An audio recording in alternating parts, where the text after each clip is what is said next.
ಎಲ್ಲ ವಿದ್ಯಾರ್ಥಿಗಳಿಗೂ ಡಿಜಿಟಲ್ ತರಗತಿಗಳಿಗೆ ಸ್ವಾಗತ. ನಾನು ಪ್ರದೀಪ್ ಜಲಿಕಟ್ಟಿ. ಇಂದು ನಾನು ನಿಮಗೆ ಪ್ರಥಮ PUCಯ ಜಾಗತಿಕ ಇತಿಹಾಸ ವಿಷಯದ ಕುರಿತು ವಿವರಿಸಲಿದ್ದೇನೆ. ಅಧ್ಯಾಯ 3 ಭಾಗ 2. ವಿದ್ಯಾರ್ಥಿಗಳೇ, ನಾವು ಭಾಗ 1ರಲ್ಲಿ ನಾಗರಿಕತೆ ಎಂಬ ಪದದ ಅರ್ಥ ಮತ್ತು ವ್ಯಾಪ್ತಿಯನ್ನು ಹಾಗೂ ನಾಗರಿಕತೆಯ ಬೆಳವಣಿಗೆಗೆ ಸಹಾಯಕವಾದ ಪ್ರಮುಖ ಅಂಶಗಳು ಮತ್ತು ನಾಗರಿಕತೆಯ ಲಕ್ಷಣಗಳನ್ನು ಕುರಿತು ತಿಳಿದುಕೊಂಡಿದ್ದೇವೆ. ಪ್ರಸ್ತುತ ಭಾಗದಲ್ಲಿ ಈಜಿಪ್ಟ್ ನಾಗರಿಕತೆಯ ಕುರಿತು ತಿಳಿದುಕೊಳ್ಳೋಣ.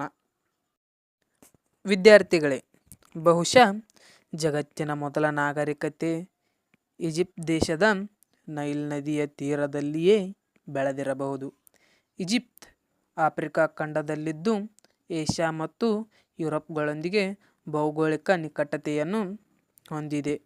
ಭೇದಿಸಲಸಾಧ್ಯವಾದ ಮರುಭೂಮಿ ಪೂರ್ವ, ಪಶ್ಚಿಮ ಮತ್ತು ದಕ್ಷಿಣಕ್ಕಿದ್ದು ಉತ್ತರಕ್ಕೆ ಮೆಡಿಟರೇನಿಯನ್ ಸಮುದ್ರವಿದ್ದು ಇದು ಈಜಿಪ್ಟ್ಗೆ ನೈಸರ್ಗಿಕ ಭದ್ರತೆಯನ್ನು ಒದಗಿಸಿತು. ಹೀಗಾಗಿ ಈಜಿಪ್ಟ್ ಜಗತ್ತಿನ ಇತರೆ ಭಾಗಗಳಿಂದ ಪ್ರತ್ಯೇಕಿಸಲ್ಪಟ್ಟಿದೆ. ಈ ಕಾರಣಕ್ಕಾಗಿಯೇ ಬಾಹ್ಯ ಶತ್ರುಗಳ ದಾಳಿಯಿಂದ ಅಸಾಮಾನ್ಯ ರಕ್ಷಣೆಯ ಲಾಭ ಹೊಂದಿದೆ. ಹೀಗಾಗಿ ಅಲ್ಲಿ ವಿಶಿಷ್ಟ ನಾಗರಿಕತೆಯೊಂದು ಬೆಳೆಯಿತು. ಈಜಿಪ್ಟ್ನ ನಾಗರಿಕತೆಯು ಜಗತ್ತಿನಲ್ಲಿ ದೀರ್ಘಕಾಲ ಬಾಳಿದ ಹಾಗೂ ಶ್ರೀಮಂತ ನಾಗರಿಕತೆಗಳಲ್ಲೊಂದಾಗಿದೆ. ಈಜಿಪ್ಟ್ ನಾಗರಿಕತೆಯು ನೈಲ್ ನದಿಯ ವರಪ್ರಸಾದವಾಗಿದೆ. ಅಂದರೆ ಈಜಿಪ್ಟ್ನಲ್ಲಿ ಉತ್ತರಾಭಿಮುಖವಾಗಿ ಹರಿಯುವ ನೈಲ್ ನದಿಯು ತನ್ನ ಇಕ್ಕೆಲೆಗಳಲ್ಲಿ 15ರಿಂದ 20 ಕಿಲೋಮೀಟರ್ಗಳವರೆಗೆ ಅತ್ಯಂತ ಫಲವತ್ತಾದ ಬಯಲನ್ನು ನಿರ್ಮಿಸಿದೆ. ನೈಲ್ ನದಿಯಿಂದಾಗಿ ಅಲ್ಲಿನ ಜನತೆಗೆ ಸಾಕಷ್ಟು ಪ್ರಮಾಣದಲ್ಲಿ ಆಹಾರ ಮತ್ತು ಸಾಕು ಪ್ರಾಣಿಗಳಿಗೆ ಮೇವು ಮತ್ತು ನಿರಂತರ ನೀರಿನ ಸರಬರಾಜು ಸಾಧ್ಯವಾಯಿತು. ಮಾನವನಿಗೆ ದೊರೆತ ಆಹಾರದ ಭದ್ರತೆ, ತನ್ಮೂಲಕ ಸಿಕ್ಕ ಹೆಚ್ಚಿನ ವಿರಾಮದ ಸಮಯದಿಂದಾಗಿ ನಾಗರಿಕತೆಯ ಬೆಳವಣಿಗೆಗೆ ಸಹಾಯಕವಾಯಿತು. ನೈಲ್ ನದಿಯು ಆಫ್ರಿಕಾದ ದಟ್ಟವಾದ ಭೂಮಧ್ಯಋತದ ಕಾಡುಗಳಲ್ಲಿ ಹುಟ್ಟುತ್ತದೆ, ವರ್ಷವಿಡೀ ತುಂಬಿ ಹರಿಯುತ್ತದೆ.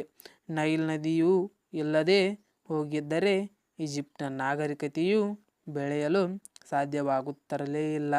ಆದ್ದರಿಂದ ಈಜಿಪ್ಟನ್ನು ನೈಲ್ ನದಿಯ ವರಪ್ರಸಾದ ಅಥವಾ ಕೊಡುಗೆ ಎಂದು ಕರೆಯುತ್ತೇವೆ. ಈಜಿಪ್ಟ್ನಲ್ಲಿ ನಾಗರಿಕತೆಯ ಬೆಳವಣಿಗೆಯ ಮೊದಲು ಸಾವಿರಾರು ವರ್ಷಗಳವರೆಗೆ ಆದಿಮಾನವರು ವಾಸಿಸುತ್ತಿದ್ದರು. ಅವರು ಮೂಲತಃ ಬೇಟೆಗಾರರು ಮತ್ತು ಆಹಾರ ಸಂಗ್ರಾಹಕರು ಆಗಿದ್ದರು.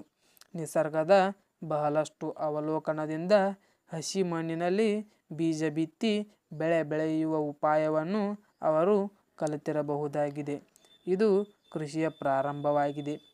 ಈ ವೃತ್ತಿಯು ಮಣ್ಣಿನೊಂದಿಗೆ ಮನುಷ್ಯನ ಸಂಬಂಧವನ್ನು ಏರ್ಪಡಿಸಿತು. ಇಲ್ಲಿನ ಜನರ ಮೂಲದ ಬಗ್ಗೆ ಇತಿಹಾಸಕಾರರಲ್ಲಿ ವಿಭಿನ್ನ ಅಭಿಪ್ರಾಯಗಳಿವೆ.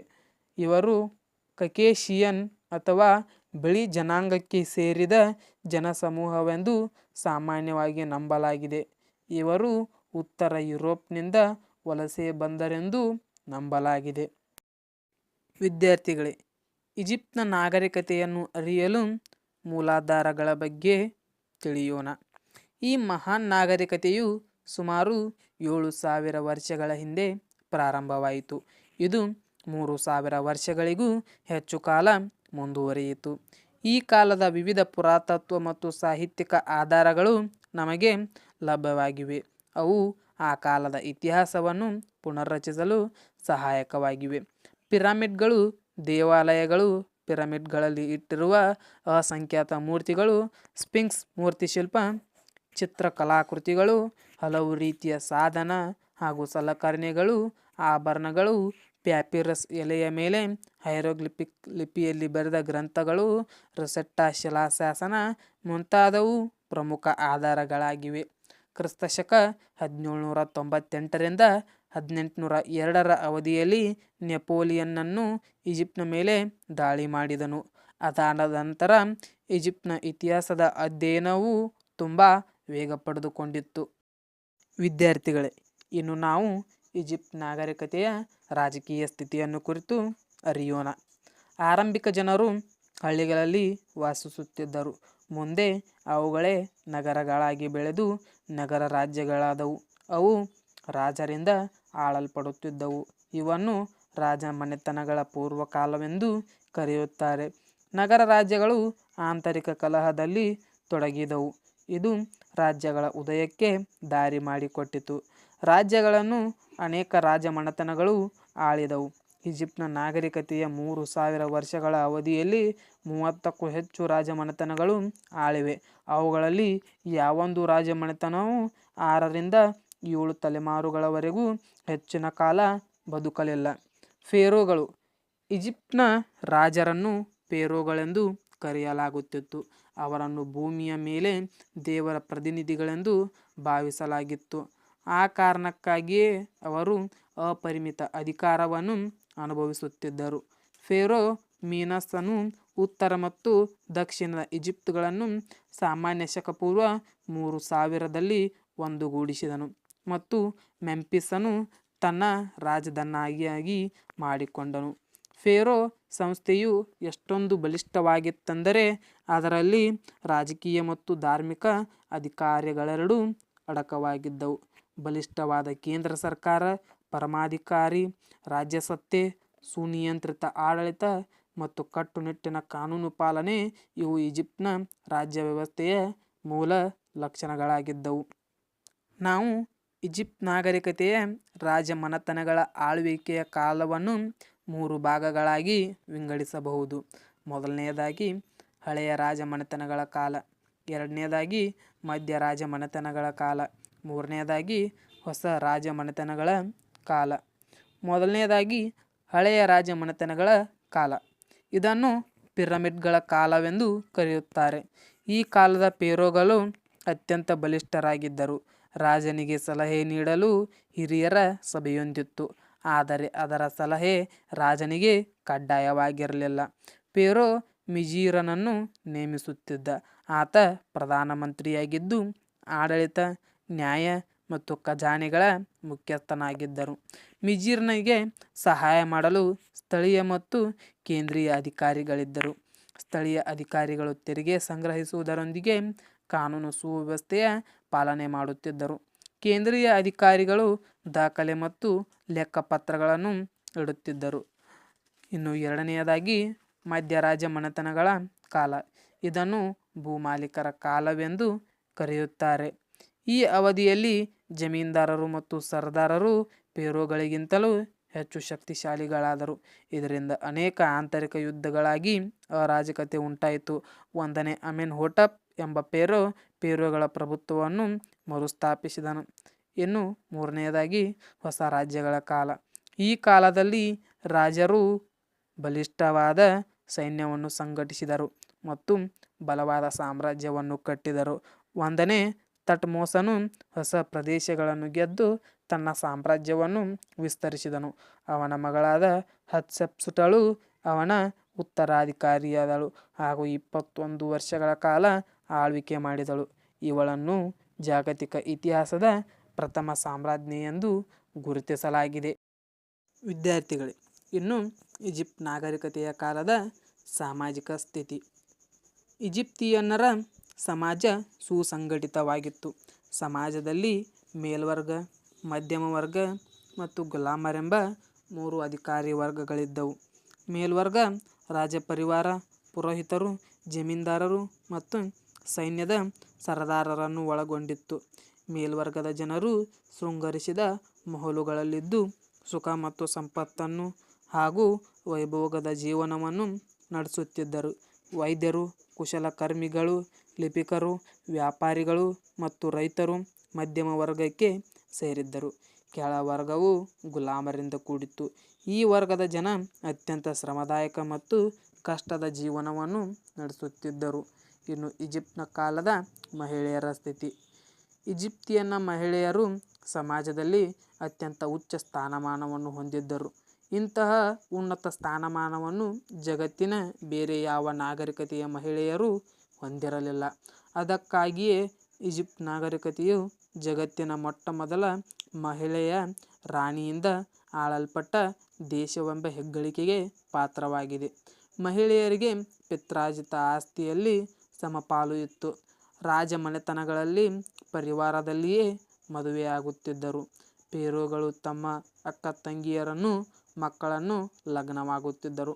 ಆಸ್ತಿ ಮತ್ತು ಅಧಿಕಾರ ಇನ್ನೊಬ್ಬರ ಕೈಗೆ ಹೋಗುವುದನ್ನು ತಪ್ಪಿಸುವುದು ಮತ್ತು ರಕ್ತ ಪ್ರಾವಿತ್ಯತೆಯನ್ನು ಕಾಪಾಡುವುದು ಇದರ ಹಿಂದಿನ ಪ್ರಮುಖ ಉದ್ದೇಶವಾಗಿತ್ತು. ಇನ್ನು ಈಜಿಪ್ಟಿಯನ್ನರ ಕಾಲದ ಆರ್ಥಿಕ ಸ್ಥಿತಿ. ಮೊದಲನೆಯದಾಗಿ ಕೃಷಿ. ಈಜಿಪ್ಟ್ ಕೃಷಿ ಪ್ರಧಾನ ಅರ್ಥವ್ಯವಸ್ಥೆಯಾಗಿತ್ತು. ನೈಲ್ ನದಿಯಿಂದಾಗಿ ಅವರ ಕೃಷಿ ಸಮೃದ್ಧವಾಗಿತ್ತು. ಪ್ರಾರಂಭದಲ್ಲಿ ಬಾಹುಬಲದಿಂದಲೇ ಉಳುಮೆ ಮಾಡಲಾಗುತ್ತಿತ್ತು. ಇದು ನಿಧಾನವೂ ಮತ್ತು ಶ್ರಮದಾಯಕವೂ ಆಗಿತ್ತು. ಕಾಲಾಂತರದಲ್ಲಿ ಗುದ್ದಲಿಗೆ ಉದ್ದನೆಯ ಕಟ್ಟಿಗೆ ಜೋಡಿಸಿ ನೇಗಿಲದಂತೆ ಬಳಸುವ ಪದ್ಧತಿ ರೂಢಿಗೆ ಬಂತು. ಇದುವೇ ಮುಂದೆ ನೇಗಿಲ ಮೂಲಕ ಉಳುಮೆಗೆ ನಾಂದಿಯಾಯಿತು. ಈಜಿಪ್ತಿಯನ್ನರು ಗೋಧಿ, ಬಾರ್ಲಿ, ಹತ್ತಿ, ಬಟಾಣಿ, ಬೆಳ್ಳುಳ್ಳಿ, ವಿವಿಧ ತರಕಾರಿ ಮತ್ತು ಹಣ್ಣುಗಳನ್ನು ಬೆಳೆಯುತ್ತಿದ್ದರು. ನೀರಾವರಿಗಾಗಿ ಕಾಲುವೆಗಳು ಮತ್ತು ಏತವನ್ನು ಬಳಸುತ್ತಿದ್ದರು. ಇನ್ನು ಎರಡನೆಯದಾಗಿ ಕೈಕಸುಬುಗಳು ಮತ್ತು ಉತ್ಪಾದಕರು. ಈಜಿಪ್ತಿಯನ್ನರು ಹಲವಾರು ಕೈಕಸುಬುಗಳು ಮತ್ತು ಉತ್ಪಾದನೆಗಳನ್ನು ಮಾಡುತ್ತಿದ್ದರು. ವಡ್ಡರು, ಕಲ್ಲು ಕುಟುಕುವರು, ಬಡಿಗ, ಕಮ್ಮಾರ, ಕುಂಬಾರ, ಚೇನಿವಾರ ಮೊದಲಾದವರು ಈಜಿಪ್ತಿಯನ್ನರ ಜೀವನಕ್ಕೆ ಸಂಪತ್ತು ಮತ್ತು ಸೌಕರ್ಯಗಳನ್ನು ಹಾಗೂ ಆಯುಷ್ಯಾರಮ್ಯವನ್ನು ಒದಗಿಸಿಕೊಟ್ಟರು. ತಾಮ್ರವು ಅವರು ಉಪಯೋಗಿಸಿದ ಮೊದಲ ಲೋಹವಾಗಿತ್ತು. ಹಿತ್ತಾಳೆ, ಕಂಚು, ಕಬ್ಬಿಣ, ಬಂಗಾರಗಳನ್ನು ನಂತರ ಕಾಲದಲ್ಲಿ ಬಳಸಿದರು. ಇನ್ನು ಮೂರನೆಯದಾಗಿ ವ್ಯಾಪಾರ ಮತ್ತು ವಾಣಿಜ್ಯ. ಈಜಿಪ್ತಿಯನ್ನರು ಪೂರ್ವ ಮೆಡಿಟೇರಿಯನ್ ಮತ್ತು ಕೆಂಪು ಸಮುದ್ರದ ಪ್ರದೇಶಗಳಾದ ಈಗಿನ ಸಿರಿಯಾ, ಲೆಬನಾನ್ ಮತ್ತು ಯಮನ್ಗಳೊಂದಿಗೆ ವ್ಯಾಪಾರ ಸಂಬಂಧವನ್ನು ಹೊಂದಿದ್ದರು. ಇವರು ಆಂತರಿಕ ಮತ್ತು ವಿದೇಶಿ ವ್ಯಾಪಾರಗಳೆರಡನ್ನೂ ಅಭಿವೃದ್ಧಿಗೊಳಿಸಿದರು. ವಸ್ತು ವಿನಿಮಯವೂ ಕೂಡ ಬಳಕೆಯಲ್ಲಿತ್ತು. ಇವರು ಮೆಸೊಪೊಟೇಮಿಯಾ ಹಾಗೂ ಏಷ್ಯಾದ ರಾಷ್ಟ್ರಗಳೊಂದಿಗೆ ವ್ಯಾಪಾರ ಸಂಬಂಧವನ್ನು ಹೊಂದಿದ್ದರು.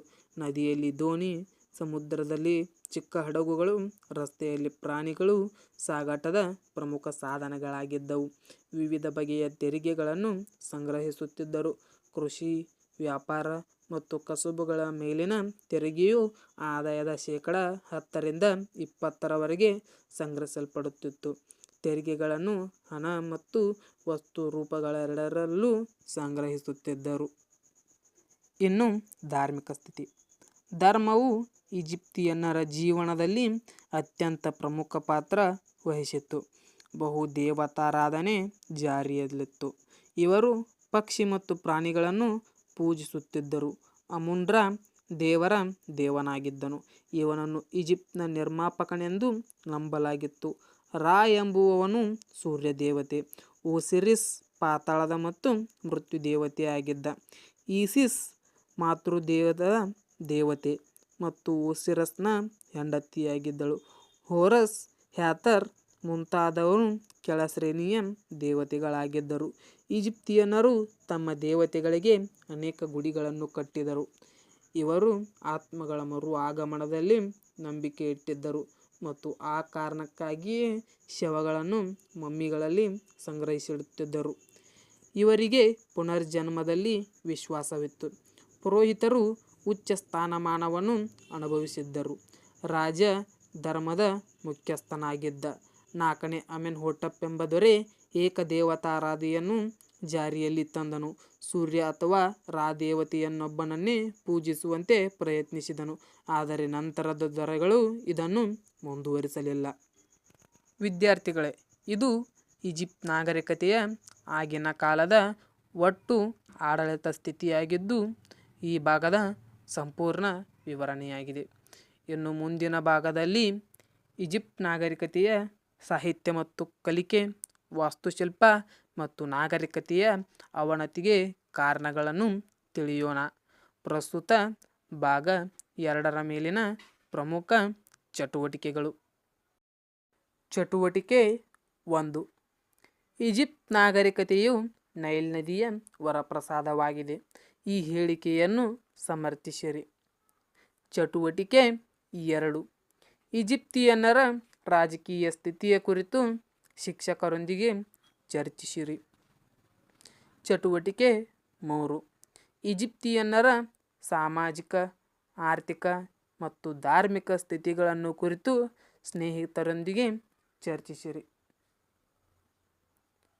ಎಲ್ಲ ವಿದ್ಯಾರ್ಥಿಗಳಿಗೂ ಧನ್ಯವಾದಗಳು.